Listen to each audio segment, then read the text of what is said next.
नमस्कार विद्यार्थी मित्रांनो, इतिहास अध्यापनशास्त्र या विषयाअंतर्गत आज आपण इतिहासाचा अर्थ या संदर्भात माहिती बघणार आहोत।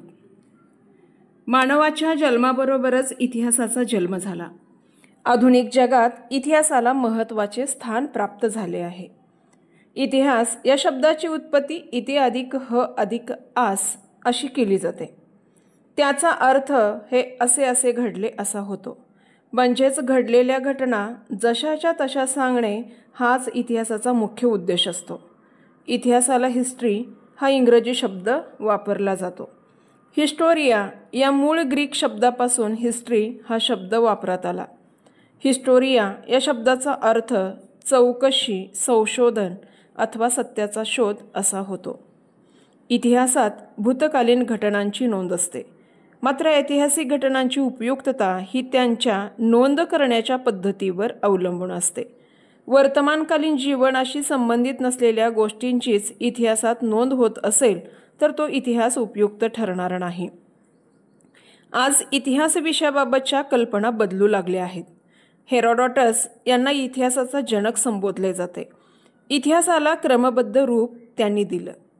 प्रथम त्याने जगात घडलेल्या घटनांचा शोध घेऊन त्यांचे क्रमबद्ध मांडणीच्या स्वरूपात वर्णन केले। इसवी सन पूर्व 5व्या शतकात त्यांनी हे कार्य केले, म्हणूनच त्यांना इतिहासाचा जनक असे म्हणतात। इतिहासाच्या संदर्भात विविध विचारवंतांनी, इतिहासकारांनी विविध व्याख्या केलेल्या आहेत। सर्वप्रथम इतिहासाचा जनक हेरोडोटस यांची इतिहासासंदर्भातची व्याख्या आपण बघूया। भूतकालीन मनोरंजक व संस्मरणीय घटनांचा शोध म्हणजे इतिहास होय। हेरोडोटस या ग्रीक इतिहासकाराच्या मते इसवी सन पूर्व 485 ते 425 भूतकाळात घडलेल्या घटनांपैकी मनोरंजक व संस्मरणीय घटनांचा शोध इतिहासात घेतला जातो। मनोरंजकता व संस्मरणीयता या शब्दांची योजना करून व हे दोन निकष ठरवून इतिहासात घटनांची निवड करता येईल आणि अशी निवड करण्याची जबाबदारी एक प्रकारे इतिहासकारावर टाकलेली आहे। मात्र या व्याख्येमध्ये अपुरेपणा दिसून येतो। मनोरंजक घटना नेहमीच संस्मरणीय असतील किंवा संस्मरणीय घटना या मनोरंजक असतीलच असे म्हणता येत नाही। यानंतर इतिहासकार E.H. कार यांनी इतिहासाची व्याख्या केलेली आहे। इतिहास म्हणजे वर्तमान काळ व भूतकाळ यामधील कधीही न संपणारा संवाद होय।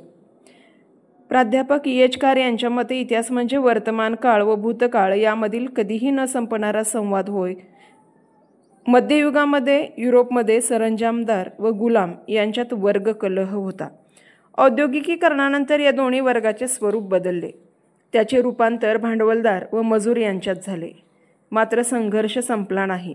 म्हणजेच वर्तमान काळ व भूतकाळाचा सतत संबंध असतो, कारण सर्व घटनांच्या मुळाशी मानवी स्वभाव हा मुख्य घटक आहे। यानंतर लॉर्ड ॲक्टन यांनी इतिहासाची व्याख्या करताना असं म्हटलेलं आहे की इतिहास म्हणजे मानवी स्वातंत्र्याची कथा होय। ॲक्टनच्या मते केवळ साम्राज्याची मुहूर्तमेढ रोवणे हे इतिहासातील श्रेष्ठ क्षण ठरत नाही, तर मानवी स्वातंत्र्यासाठी जाणीवपूर्वक केले गेलेले प्रयत्न हे इतिहासातील श्रेष्ठ क्षण आहेत। प्रत्येक मानवामध्ये असलेल्या सुप्त शक्तींचा विकास हा स्वातंत्र्यामध्येच होत असतो, म्हणून इतिहास म्हणजे मानवी स्वातंत्र्याची कथा होय।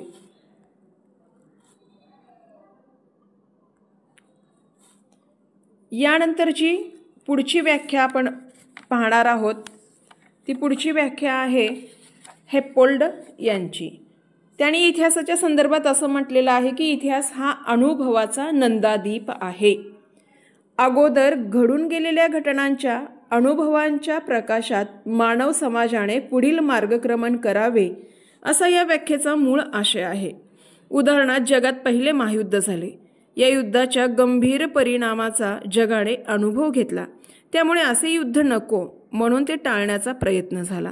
तरीही दुसरे महायुद्ध झालेच, परंतु अशा घटना घडू नयेत अनुभवातून शहाणपणा अपेक्षित असतो। त्यातूनच संयुक्त राष्ट्रसंघाची स्थापना झाली आज आपण हे मान्य केले पाहिजे की तिसरे महायुद्ध टाळण्यात, ते पुढे ढकलण्यात राष्ट्रसंघ यशस्वी झाला आहे.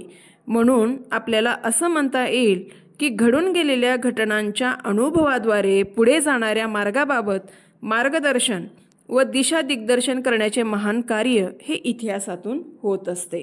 यानंतर आपण इतिहासाची व्याख्या पाहणार आहोत. कार्ल मार्क्स ते म्हणतात की इतिहास म्हणजे दुसरे काही नसून वर्गलढ्याचा वृत्तांत होय.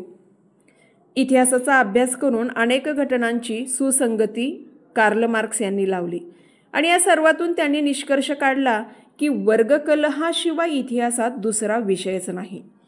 कालानुरूप नावात बदल झाला तरी आहे रे आणि नाही रे असेच कलहाचे स्वरूप आहे. प्रत्येक कलहाच्या मुळाशी आर्थिक समस्या असते असा नवा विचार कार्ल मार्क्स यांनी मांडला आणि समाजामध्ये या वर्गामध्ये सतत वर्गसंघर्ष सुरू असतो त्याचाच वृत्तांत हा इतिहासात येतो. यानंतर कार्लाइल यांनी इतिहासाची व्याख्या करताना ते असं म्हणतात की थोर व्यक्तींची चरित्र व त्यांनी केलेली कामगिरी म्हणजे इतिहास होय. कार्लाइलच्या मते इतिहासात थोर व्यक्तीच्या प्रतिभेला महत्त्व असते, जमावाला नसते. सर्वसामान्य माणसे रुळलेल्या मार्गानेच जातात, तर थोर व्यक्ती आपल्या प्रतिभेच्या जोरावर समाजाला एक नवी दिशा देण्याचे कार्य करतात. भूतकालीन थोर स्त्री पुरुषांनी अतिशय प्रतिकूल परिस्थितीत कर्तृत्व गाजविलेले असते, म्हणून तर तत्कालीन कालपटावर त्यांच्या कर्तृत्वाचा ठसा उमटलेला असतो. अशा थोर व्यक्तीच्या चरित्रामुळे मुलांवर संस्कार करता येतात, काही आदर्श समोर ठेवता येतात. थोर व्यक्तींनी कोणत्या मूल्यासाठी, आदर्शासाठी लढा दिला हेही समजते. नव्या पिढीच्या भावी जीवनाला दिशा देता येते. या दृष्टीने त्यांची चरित्रे स्फूर्तिदायक असतात. यानंतर बर्कहार्ट यांनी इतिहासाची व्याख्या करताना ते असं म्हणतात की ज्या भूतकालीन घटना तदनंतरच्या अनेक युगात नोंद घेण्यास लायक असतात त्यांचा वृत्तांत म्हणजे इतिहास होय. मानवी जीवनात घडणाऱ्या सर्वच घटना सारख्याच महत्त्वाच्या नसतात. त्यातील बऱ्याच घटना, घडामोडी काळाच्या उदरात लोप पावतात, तर त्यातील महत्त्वपूर्ण आणि संस्मरणीय तेवढ्याच टिकून राहतात. त्यांची दखल घ्यावीच लागते. अशा घटनांचा वृत्तांत म्हणजे इतिहास होय. अशा पद्धतीने त्यांनी इतिहासाची व्याख्या केलेली आहे. यानंतर रवींद्रनाथ टागोर यांनी इतिहासाची व्याख्या करताना ते म्हणतात की मनुष्याचा इतिहास हाच एकमेव इतिहास होय. अशा पद्धतीने विविध इतिहासकारांनी इतिहासाची व्याख्या केलेली दिसून येते.